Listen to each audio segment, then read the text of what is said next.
जय छत्तीसगढ़। आज हम पहुँचे हैं अमलेरी क्षेत्र में, जहाँ पे ग्रामीण विधानसभा क्षेत्र से पंकज शर्मा जी को टिकट मिला है।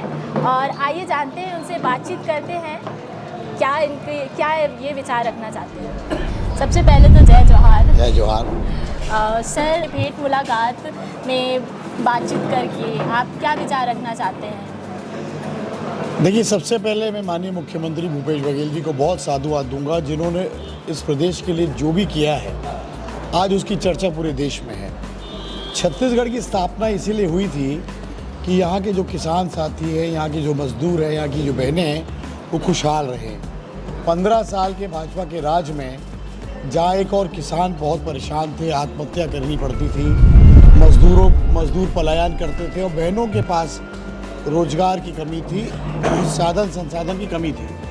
माननीय भूपेश बघेल जी के नेतृत्व में कांग्रेस की सरकार आई, 2 घंटे के अंदर कर्जा माफ़ किया।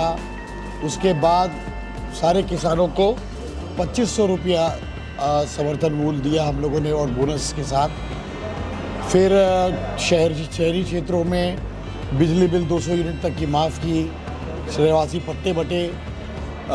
ग्रामीण क्षेत्र और नगर पंचायतों में भूमिहीन मजदूर योजना में लाखों लोगों को 7,000 रुपये प्रतिवर्ष मिला। तो हमारे जो बुजुर्गों की परिकल्पना थी छत्तीसगढ़ के बारे में, माननीय भूपेश बघेल जी ने उस कल्पना को साकार करके दिखाया, और मैं उन्हें बहुत साधुवाद देता हूँ। रायपुर ग्रामीण विधानसभा क्षेत्र के लिए भी उन्होंने बहुत ही आशीर्वाद दिया है। मैं आपको बता दूँ, 5 साल पहले तक एक भी कॉलेज नहीं था। इन 5 सालों में 3 कॉलेज खुले, महाविद्यालय। पहले बिरगांव में खुला, इसी साल इस क्षेत्र अमलीडी में और माना कैंप में खुला। पेयजल की बड़ी समस्या थी, 104 करोड़ रुपए की नल जल योजना प्रदान की बिरगांव में, माना कैंप में 45 करोड़ रुपए की योजना प्रदान की।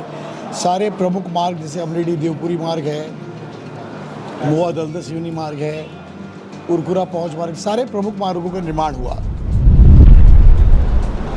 लगभग 6 जगह बड़ी पानी की टंकियां बनी और 6 आत्मानंद स्कूल खुले। तो एक सर्वांगीण विकास की ओर रायपुर ग्रामीण क्षेत्र को उन्होंने बढ़ाया। मैं उनको बहुत साधुवाद देता हूं, और भेंट मुलाकात में यही अपेक्षा करता हूं कि आगे भी उनका नेतृत्व हम सबको मिले और पूरे प्रदेश की तरक्की हो।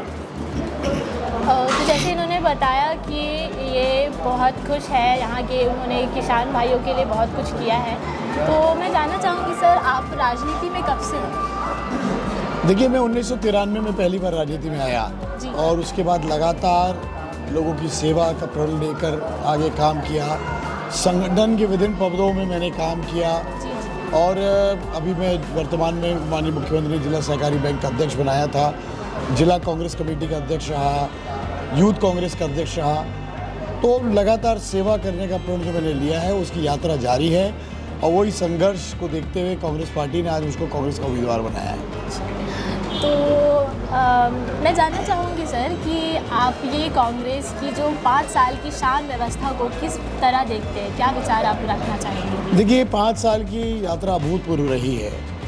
15 सालों में जिस कगार में प्रदेश को भाजपा ने पहुंचा दिया था, माननीय मुख्यमंत्री जी ने जो किसानों के लिए, मजदूरों ने के लिए किया, उसमें बाजार में जो पैसा आया, तो अब छत्तीसगढ़ को आर्थिक मंदी का सामना नहीं करना पड़ा। आगे जो कांग्रेस के घोषणा पत्र में है, सारे लोग बहुत प्रफुल्लित हैं। हमारी माताओं बहनों की जो गैस कनेक्शन है, उनको 500 रुपये की सब्सिडी मिलेगी। 400 यूनिट तक के ज़्यादा की खपत जहाँ बिजली की होती है, उनको भी 200 यूनिट तक माफ़ मिलेगा। सारे सरकारी स्कूल आत्मानंद में कन्वर्ट हो जाएंगे, और KG to PG तक जो शिक्षा माननीय मुख्यमंत्री जी ने फ्री में देने का, उसको फीस को माफ़ करने का ऐलान किया है। अब प्रदेश में कोई भी बच्चा ऐसा नहीं रहेगा जो निरक्षर हो, जिसको पढ़ाई में दिक्कत हो। तो ये थी योजनाएं। इन्होंने जैसा बताया कि भूपेश सरकार ने बहुत सारे योजनाओं का लाभ मिला है शिक्षित बच्चों को शिक्षित करने के लिए। सर, मैं आपसे जानना चाहूँगी कि अगर आज आप चुने जाते हैं, तो आपको आगे आने वाले समय में देश को लेके क्या सपना है आपका? देखिए, इस देश में सबसे बड़ी समस्या नौजवान साथियों की बेरोजगारी की है। जी बिल्कुल। जिस प्रकार से केंद्र सरकार ने वादे किए बेरोजगारी दूर करने का, हर साल 2 करोड़ रुपए की नौकरियों का, लेकिन आज तक वो सपना साकार नहीं हो पाया। अगर हम इस देश के मानव संसाधनों का बेहतर उपयोग कर पाएँ तो निश्चित रूप से भारत, जो आज विश्व गुरु के रूप में हमेशा से माना जाता रहा है, ह्यूमन रिसोर्सेज में भी सर्वेड होगा। हमारी इकोनॉमी जो अभी विश्व में 5वें नंबर की इकोनॉमी है, निश्चित रूप से सबसे बड़ी इकोनॉमी के रूप में आएगी। साथ में जो महंगाई जिस कदर बढ़ी है उसको कम करने की आवश्यकता है। देश में किसान उन्नत हो, छत्तीसगढ़ मॉडल को पूरे देश में अपनाने की ज़रूरत है। मजदूर मॉडल को, जो छत्तीसगढ़ का मजदूर मॉडल है, उसको देश में अपनाने की ज़रूरत है। इस देश का किसान जब उन्नत होगा, इस देश का मजदूर जब खुशहाल होगा, इस देश की बहनें जब सुरक्षित होंगी, तभी ये देश आगे बढ़ेगा। तो जैसे सर ने कहा कि किसान का उन्नत होना बहुत ज़रूरी है, तो मैं जानना चाहूँगी सर, लास्ट एक शब्द, एक लाइन आप हमारे किसान भाइयों के लिए क्या कहना चाहेंगे? हमारे अन्नदाता साथियों को मैं बहुत बहुत बधाई देता हूँ। आज प्रदेश की सरकार ने जो उनके मेहनत का साधुवाद दिया है, पहले कर्जा माफ़ किया, फिर 2500 रुपये समर्थन मूल्य किया, और इस वर्ष जब 20 क्विंटल धान सरकार खरीदेगी तो लगभग 56,000 रुपये प्रति एकड़ उनकी आमदनी होगी। फिर कर्जा माफ़ करने की ऐलान हमारे मुख्यमंत्री भूपेश बघेल जी ने किया है। तो किसान साथियों के लिए इससे हर्ष की बात दूसरी नहीं हो सकती। सारी चिंताएं उनकी मुक्त हो गई हैं।